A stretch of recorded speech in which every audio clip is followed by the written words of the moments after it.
আমি যখন আমার মালিকের সামনে দাঁড়াবো, তখন যদি আমার মালিক আমাকে জিজ্ঞেস করেন, এরে হাসান জামিল, দুনিয়ায় তো তোরে চোখের এই নিয়ামতটা দিছিলাম, তুই তো এই নিয়ামত ভোগও করছস, এখন আযাবটা একটু বাড়ায়া দেই, তো আমি কি জবাব দিব? তোকে তো জবানের নিয়ামত দিছিলাম, তুই তো নিয়ামত ভোগও করছস, এখন আযাবটা একটু বাড়ায়া দিই, তো আমি কি জবাব দিব? এর জবাব তুমি কি জবাব দিবা? বাবা আপনি কি জবাব দিবেন বলেন? কি পুঁজি বানাইছেন বলেন? কোন পুঁজির ভরসায় আমার নিশ্চিন্ত জীবন যাপন করছেন বলেন? নবী আলাইহিস সালামকে জিজ্ঞেস করা হয়েছে, আপনার সবচেয়ে প্রিয় কে? তো নবী বলেছেন আয়েশা। বলে পুরুষের মধ্যে? বলে আবুহা, তার বাবা আবু বকর।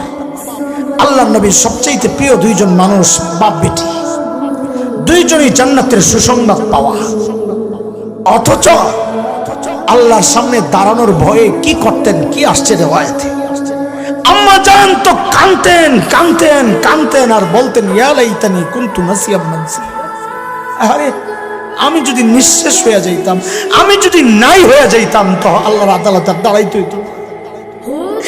বাবা আবু বকর তো আরো আগায়া দূরে নির্জনে যায় নিজের ধিক্কার দিয়ে দিয়া কাঁদতেন আর বলতেন, ইবনা আবি কুহাফা, এরা আবু কুহাফার বেটা, মানুষ কেন হইলি, মানুষ কেন হইলি, এখন হিসাব কেমনি দিবি? গাছের পাতার দিকে তাকায়া তাকায়া আবু বকর কাঁদতেন আর বলতেন, ইয়া লাইতানি কুনতু ওয়ারাকা মিনাশ শাজারা তুদাত অতুকাল, হায় মানুষ না হইয়া যদি গাছের পাতা হইতাম তো এক খায়া ফেলতো, আমার আর হিসাব দেওয়া লাগতো। এমন চিন্তা হওয়ার কথা তো আমার মতো জালিমের, অথচ আমি তো বটেই। অধিকাংশের চেহারার দিকে তাকাইলে মনে হয় না মানুষটার আখিরাতের কোনো চিন্তা আছে। কেন রে ভাই, আমি জানতে চাই কেন? আরে আম্মা জান তো জান্নাতের গ্যারান্টি পাওয়া, আমাকে আপনাকে কে গ্যারান্টি দিল যে আমাদের মৃত্যুর যন্ত্রণা হবে না? আবু বকর তো জান্নাতের গ্যারান্টি পাওয়া, আমাকে আপনাকে কে গ্যারান্টি দিল যে আমাদের কবরের আযাব হবে না?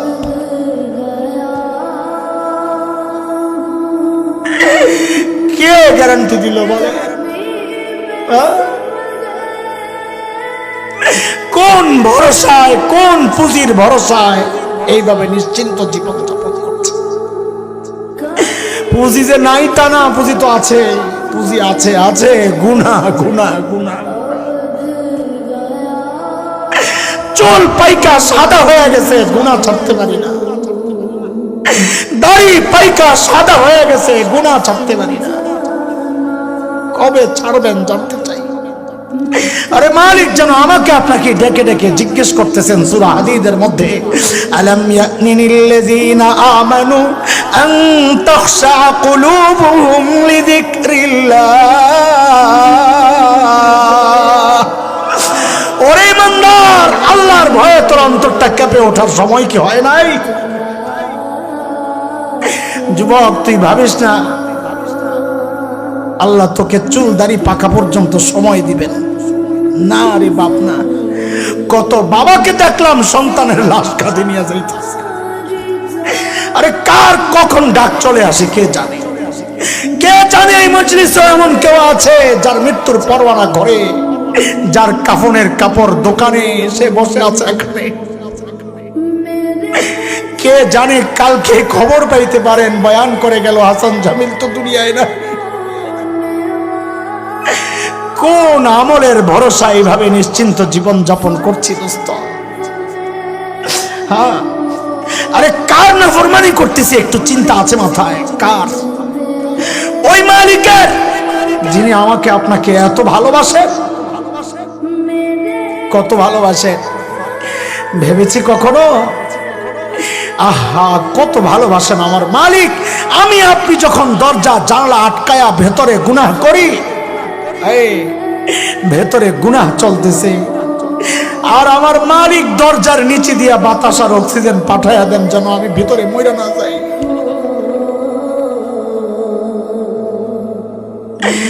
ওই মালিকের নাফরমানি আর কত কাল বলেন? যুবক, আমার কথাগুলো যদি তোদের হৃদয়ে টাচ না করে তা আমি বলি কি ভাই আমার কাছে আয়, তো আমার কাছে আয়, আমার বুঝানোর আর ক্ষমতা নেই, আমার কাছে আইসা তোদের পা গুলা আমার সামনে মেলে দে, আমি তোদের পা গুলা জড়াইয়া সারা রাত বসে বসে কান্দি, তো তোরা গুনাহ ছেড়ে দে।